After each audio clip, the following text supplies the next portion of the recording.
për vendimin, gjithçka është për Ramën.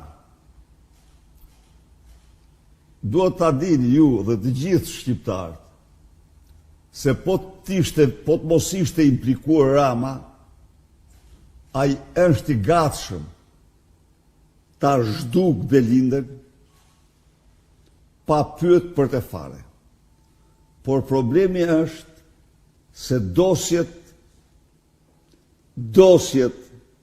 qoftë dosja e Belindës, qoftë dosja e Akshit, të cilat nxjerrin me shëmtim më të madhe të vërtetat e Edi Ramës, nxjerrin se Edi Rama është ai autori i tunelit Llogaraz dhe përfituesi kryesor i 50 milion eurove, nxjerrin se Edi Rama është personi që përcaktonte fituesit e tendrit të Unazës madhe, nxjerrin më keq se çdo gjë tjetër se Edi Rama është Ergyll Sagasi i vërtet. Pra, jemi në këto rrethana të cilat kërkojnë së pari ta kemi të qartë se Edi Rama do bëj gjithçka për të shpëtuar lëkurën e tij. Së dyti, ta kemi të qartë se vetëm guximi, vendosmëria jonë do shpëtojë Shqipërinë nga Edi Rama.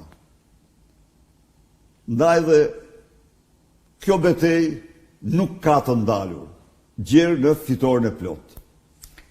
Tani në vazhdën e kësaj pyetje, Muharrem Kurti thot, doktor, gjykata kushtetuese e dha një gjysmëvendimi, tani çfarë do të bëhet me Lubin?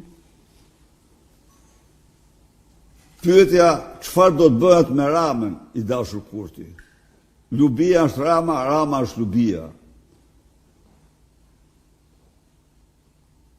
Kryegëritja paqësore do i çojë ata në bankën e akuzës, aty ku kanë vendin.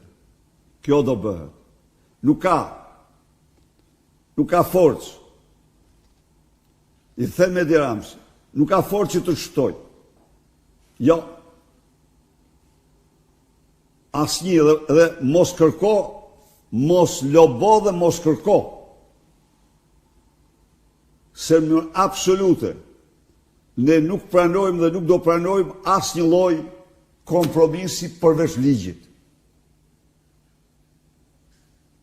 Do përballesh me ligjin për veprat tua të zeza. Para se ti kryeje, duhet të mendohesh e mirë 3 herë. Por ja që vjen dita që sovrani të bën gjyqi. I përshëndes qytetarët për përgjegjësinë e madhe qytetarë që po tregojnë, revoltën dhe zemërimin që kanë brenda.